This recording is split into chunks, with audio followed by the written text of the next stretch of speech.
Halo sobat, selamat datang di channel Pejuang Karir, tempat belajar seru buat kamu yang lagi memperjuangkan karirmu untuk masa depan yang lebih cerah. Di video kali ini kita khusus belajar materi dan soal untuk persiapan tes CPNS. Bagi yang baru bergabung di channel ini, kakak akan mengajari dulu materi dasar, diikuti dengan macam-macam bentuk soal, dan terakhir pengerjaan soal. Hari ini kita akan belajar bab 2, silogisme. Silogisme ini adalah bab yang sering sekali keluar di seluruh tes psikotes. Jadi sobat simak videonya sampai selesai ya. Bagi yang belum nonton video kakak sebelumnya, bisa cek link yang ada di pojok video ya. Sebelum kita belajar, kakak minta waktu sebentar untuk jangan lupa like, subscribe, dan aktifkan lonceng notifikasi biar nggak ketinggalan update bab-bab lainnya. Udah siap sobat? Let's go! Jadi sobat, topik hari ini adalah silogisme.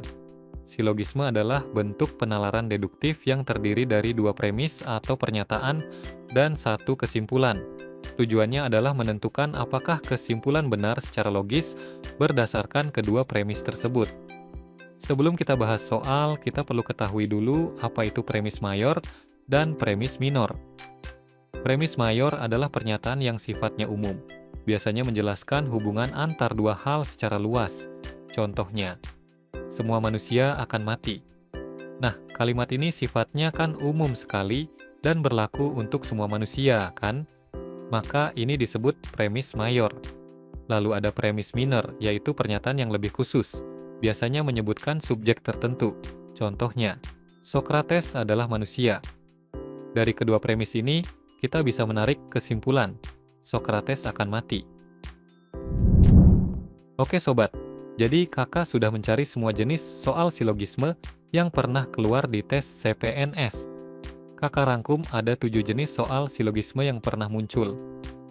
Ketujuh jenis soal tersebut sobat bisa lihat pada tabel di samping ini. Tidak perlu khawatir untuk menghafalkannya satu persatu. Nanti jika sudah sering mengerjakan latihan soal juga akan mudah mendapatkan logiknya tanpa harus menghafalkannya. Jadi sobat, ayo kita bahas satu persatu. Soal 1. Pola yang kita gunakan adalah semua A adalah B, semua B adalah C. Maka semua A adalah C. Oke, kita masuk ke soalnya. Premis pertama bilang, semua dokter adalah pegawai negeri. Premis kedua bilang, semua pegawai negeri adalah warga negara Indonesia. Oke, jadi soal silogisme ini termasuk kategori soal yang medium. Coba kakak kasih waktu 20 detik untuk sobat coba jawab dulu. Nanti soalnya kita bahas bareng-bareng.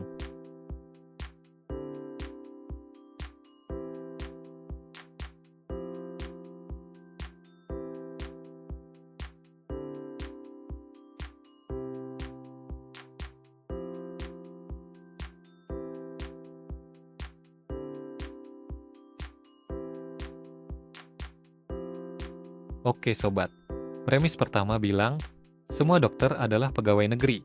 Artinya, setiap orang yang jadi dokter pasti juga termasuk pegawai negeri. Premis kedua bilang, semua pegawai negeri adalah warga negara Indonesia. Jadi, semua pegawai negeri termasuk para dokter pasti juga merupakan warga negara Indonesia. Nah, dari dua pernyataan ini, kita bisa tarik satu kesimpulan logis berupa, kalau semua dokter adalah pegawai negeri, dan semua pegawai negeri adalah warga negara Indonesia, maka semua dokter adalah warga negara Indonesia. Gimana sobat, apakah masih ada yang bingung? Kalau udah paham, kalian bisa lanjut ke soal berikutnya. Tapi kalau masih bingung karena belum terbiasa menarik kesimpulan dari premis seperti ini, nggak apa-apa kok, kakak bahas lagi tapi versi rumusnya ya. Jadi sobat, kalian juga bisa menghafalkan pola dasar silogisme sebagai bantuan awal untuk menjawab soal tipe ini. Sekarang kita padukan pola, semua A adalah B, semua B adalah C, maka semua A adalah C. Dengan melihat ke soal berarti jadinya A adalah dokter, B adalah pegawai negeri, C adalah warga negara Indonesia. Karena dokter adalah pegawai negeri dan pegawai negeri adalah warga negara Indonesia, maka dokter adalah warga negara Indonesia. Jadi, jawaban yang paling tepat adalah opsi C. Santai aja sobat, pelan-pelan kita pelajari logikanya satu persatu. Lama-lama, sobat pasti akan makin lancar dan terbiasa melihat pola-pola seperti ini di soal. Yuk, sekarang kita lanjut ke jenis soal berikutnya. Soal 2. Pola yang kita pakai kali ini adalah semua A adalah B dan C adalah A, maka C adalah B. Premis pertama bilang, semua hewan menyusui adalah mamalia. Premis kedua bilang, paus adalah hewan menyusui. Seperti biasa, kakak kasih waktu 20 detik buat coba menjawab, nanti kita bahas bersama.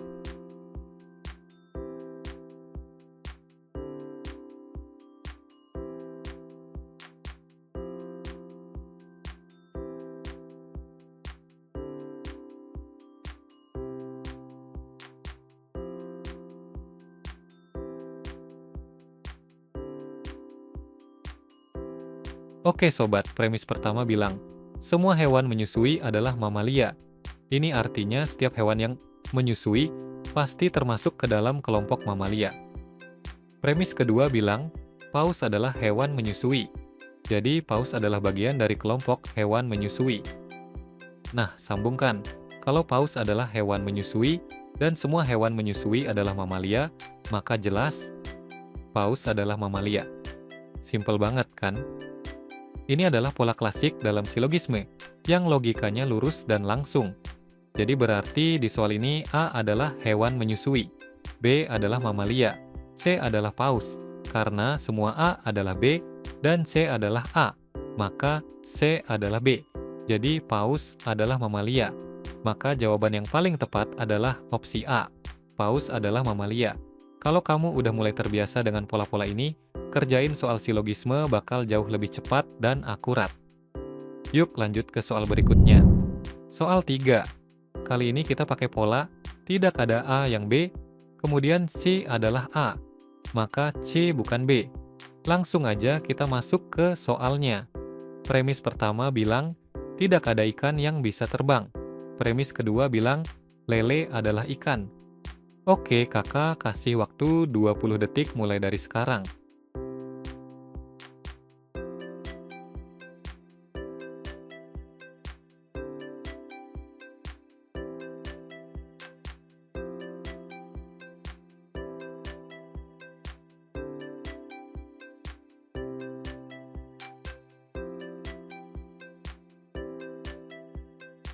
Premis pertama bilang, tidak ada ikan yang bisa terbang.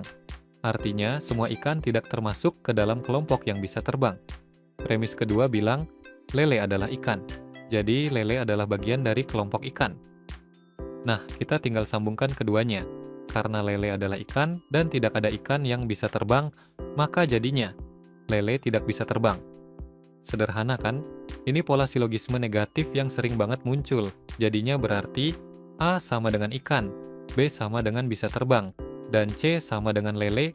Karena tidak ada ikan yang bisa terbang dan lele adalah ikan, maka lele bukan bagian dari yang bisa terbang. Jadi, jawaban yang paling tepat adalah opsi C, lele tidak bisa terbang. Gimana, makin kebayang pola logikanya kan? Yuk, lanjut ke soal berikutnya. Soal 4. Pola yang kita gunakan adalah beberapa A adalah B, semua B adalah C. Maka beberapa A adalah C. Oke, kita masuk ke soalnya. Premis pertama bilang, beberapa karyawan adalah penulis. Premis kedua bilang, semua penulis pandai berbahasa. Oke, sobat, coba jawab dulu.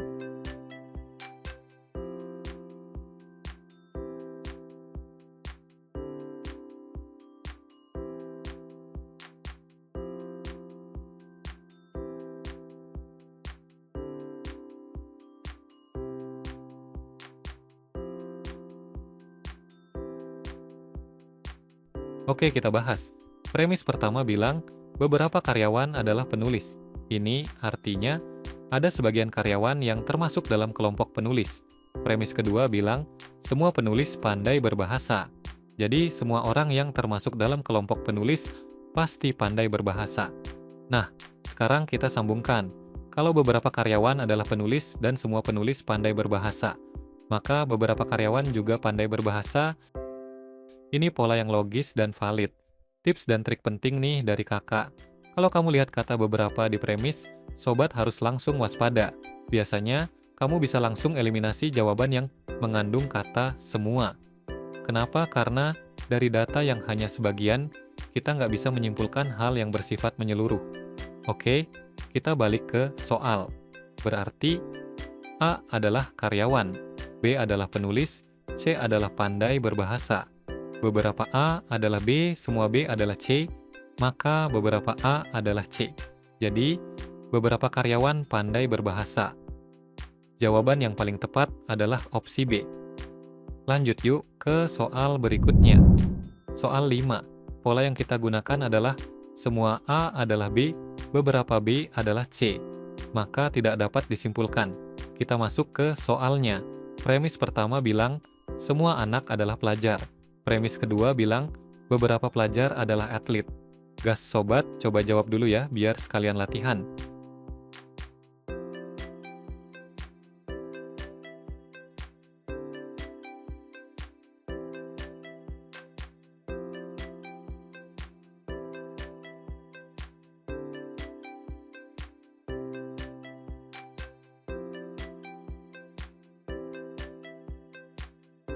Oke, gas kita bahas. Premis pertama bilang, semua anak adalah pelajar. Artinya, semua anak termasuk dalam kelompok pelajar. Premis kedua bilang, beberapa pelajar adalah atlet. Jadi, hanya sebagian pelajar yang juga merupakan atlet. Nah, kita diminta mencari kesimpulan yang logis dari dua premis ini. Kalau semua anak adalah pelajar dan hanya beberapa pelajar yang atlet, apakah kita bisa memastikan anak-anak juga atlet? Jawabannya adalah tidak bisa. Karena bisa saja anak-anak termasuk dalam pelajar yang bukan atlet, dan bisa juga sebaliknya. Tapi karena informasinya tidak lengkap, kita tidak bisa menyimpulkan dengan pasti. Maka kesimpulannya adalah tidak dapat disimpulkan. Mari kita lihat opsi jawabannya satu persatu biar makin paham. A. Semua anak adalah atlet. Nah, opsi ini langsung dieliminasi karena muncul kata beberapa di soal. B. Beberapa anak adalah atlet. Nah, kalimat ini terdengar mungkin benar, tapi perlu diingat kita tidak diberikan informasi apakah anak-anak itu termasuk dalam kelompok pelajar yang menjadi atlet. Karena hanya disebutkan bahwa beberapa pelajar adalah atlet, dan anak-anak hanya disebut sebagai pelajar, maka kita tidak bisa memastikan apakah anak-anak termasuk di dalam pelajar yang atlet itu. Jadi, kesimpulan ini mungkin benar tapi tidak bisa dipastikan. Karena soal silogisme membutuhkan kesimpulan yang pasti benar secara logis, maka opsi ini belum cukup kuat untuk dianggap sebagai jawaban yang tepat. C. Semua atlet adalah anak. Opsi ini juga langsung kita eliminasi. E. Beberapa atlet bukan anak. Pernyataan ini juga tidak bisa disimpulkan dari kedua premis yang ada. Premis tidak pernah menyebutkan jumlah atlet secara keseluruhan, dan juga tidak menyebutkan apakah atlet itu anak-anak atau bukan. Jadi kita tidak punya informasi apapun untuk menyimpulkan bahwa ada atlet yang bukan anak. Kesimpulan ini benar-benar di luar cakupan informasi yang diberikan. Jadi tidak logis kalau kita memilih ini sebagai jawaban. D. Tidak dapat disimpulkan. Inilah opsi yang paling logis. Karena dari informasi bahwa semua anak adalah pelajar dan hanya beberapa pelajar adalah atlet, kita tidak tahu secara pasti apakah anak-anak termasuk dalam kelompok pelajar yang atlet atau bukan. Jadi, tidak ada kesimpulan yang bisa dipastikan kebenarannya secara logis dari dua premis tersebut. Jadi, jawaban yang paling tepat adalah opsi D, tidak dapat disimpulkan. Kita lanjut ke soal berikutnya. Soal 6. Pola yang kita gunakan adalah tidak semua A adalah B. C adalah A. Maka C mungkin B atau mungkin bukan B. Mari kita masuk ke soalnya. Premis pertama bilang, tidak semua pegawai disiplin. Premis kedua bilang, Dina adalah pegawai. Yuk sobat, coba latihan kerjain dulu.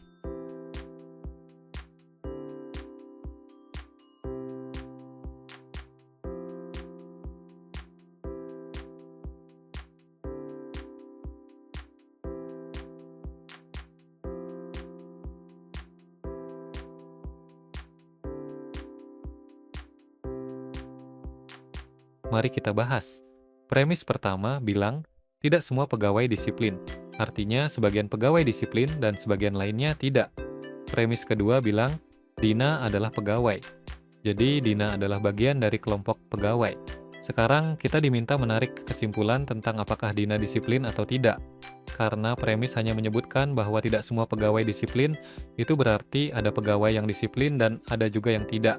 Dan karena Dina adalah pegawai, tapi tidak disebutkan secara spesifik apakah dia termasuk yang disiplin atau tidak, maka kita tidak bisa memastikan. Yang bisa kita simpulkan adalah Dina mungkin termasuk pegawai yang disiplin atau mungkin juga tidak. Inilah yang disebut kesimpulan tidak pasti, atau dengan kata lain kesimpulannya bersifat kemungkinan. Sekarang kita bahas satu persatu opsi jawabannya. A. Dina pasti tidak disiplin. Pernyataan ini tidak bisa dipastikan, karena ada pegawai yang disiplin dan ada yang tidak, maka Dina bisa saja termasuk yang disiplin atau bisa juga tidak. Maka pernyataan ini tidak bisa dianggap pasti. B. Dina pasti disiplin. Sama seperti sebelumnya, ini juga tidak bisa dipastikan. Tidak semua pegawai disiplin dan kita tidak tahu Dina termasuk yang mana. Jadi pernyataan ini juga tidak tepat. C. Dina bukan pegawai. Pernyataan ini jelas salah karena sudah disebutkan secara langsung bahwa Dina adalah pegawai. D. Dina mungkin disiplin. Nah, ini adalah pernyataan yang paling logis. Karena ada pegawai yang disiplin dan ada yang tidak, dan Dina adalah pegawai, maka Dina mungkin termasuk yang disiplin atau mungkin juga tidak. Jadi pernyataan ini menggambarkan situasi yang paling sesuai dengan premis. E. Dina tidak dapat dinilai. Pernyataan ini terlalu kabur dan tidak sesuai dengan konteks soal. Kita tetap bisa menarik kesimpulan bersifat kemungkinan, jadi jawaban yang paling tepat adalah opsi D. Dina mungkin disiplin. Ayo kita lanjut ke soal terakhir. Soal 7. Pola yang kita gunakan adalah beberapa A adalah B, C adalah A. Maka C mungkin B atau mungkin bukan B. Kita masuk ke soalnya. Premis pertama bilang, beberapa siswa adalah anggota pramuka. Premis kedua bilang, Joko adalah siswa. Seperti biasa, sobat coba kerjain dulu ya.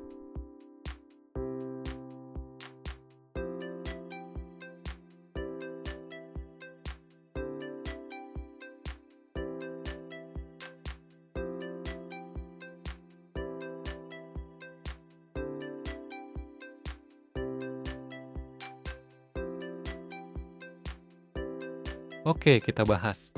Premis pertama bilang, beberapa siswa adalah anggota pramuka. Artinya, hanya sebagian siswa yang menjadi anggota pramuka, bukan semuanya. Premis kedua bilang, Joko adalah siswa. Jadi, Joko termasuk dalam kelompok siswa. Pertanyaannya, apakah kita bisa memastikan Joko adalah anggota pramuka? Jawabannya adalah tidak bisa dipastikan, karena hanya disebutkan beberapa siswa. Itu berarti ada siswa yang ikut pramuka dan ada juga yang tidak. Joko bisa saja termasuk dalam siswa yang ikut pramuka, atau bisa juga termasuk yang tidak. Karena itu, kesimpulan yang paling logis adalah Joko mungkin anggota pramuka atau mungkin juga bukan. Sekarang kita bahas opsi jawabannya satu persatu. A. Joko pasti anggota pramuka. Pernyataan ini tidak bisa dipastikan, karena hanya sebagian siswa yang menjadi anggota pramuka. Kita tidak tahu apakah Joko termasuk di dalamnya atau tidak. B. Joko bukan anggota pramuka. Ini juga tidak bisa dipastikan. Bisa saja Joko termasuk siswa yang menjadi anggota pramuka. C. Joko mungkin anggota pramuka. Nah, ini adalah jawaban yang paling tepat. Karena Joko adalah siswa dan beberapa siswa adalah anggota pramuka, maka Joko mungkin termasuk di dalamnya atau mungkin juga tidak. D. Semua siswa anggota pramuka. Ini jelas bertentangan dengan premis karena premis hanya menyebutkan beberapa, bukan semua. E. Tidak dapat disimpulkan. Jawaban ini kurang tepat. Meskipun kita tidak bisa memastikan, kita tetap bisa menarik kesimpulan bersifat kemungkinan. Jadi jawaban yang paling tepat adalah opsi C. Joko mungkin anggota pramuka. Alhamdulillah dengan ini selesai sudah pembahasan 7 pola utama dalam soal-soal silogisme. Semoga Sobat Pejuang Karier bisa memahaminya dengan baik. Oke Sobat, selesai sudah pembahasan materi kita kali ini. Kalau kalian suka dengan videonya, jangan lupa untuk like dan share ke teman-teman seperjuangan kalian ya. Oh iya, kakak juga udah siapin berbagai rangkuman materi CPNS lengkap mulai dari tes inteligensi umum, tes wawasan kebangsaan, sampai tes karakteristik pribadi. Lengkap semua kakak siapin supaya Sobat tidak perlu ribet nyatet-nyatet lagi, dan langsung di print atau dilihat di PDF. Gak cuma itu, kakak juga punya buku bank soal dan tryout CPNS yang bisa kalian pakai buat latihan supaya makin siap menghadapi ujian sesungguhnya. Silakan cek linknya di deskripsi di bawah, harganya terjangkau banget, dan pastinya bisa bantu kalian belajar lebih nyaman dan fokus. Ingat ya sobat, jangan pernah takut berinvestasi pada leher ke atas, karena itu satu-satunya investasi yang nggak akan pernah rugi. Sekian dari kakak, sampai ketemu lagi di video-video selanjutnya.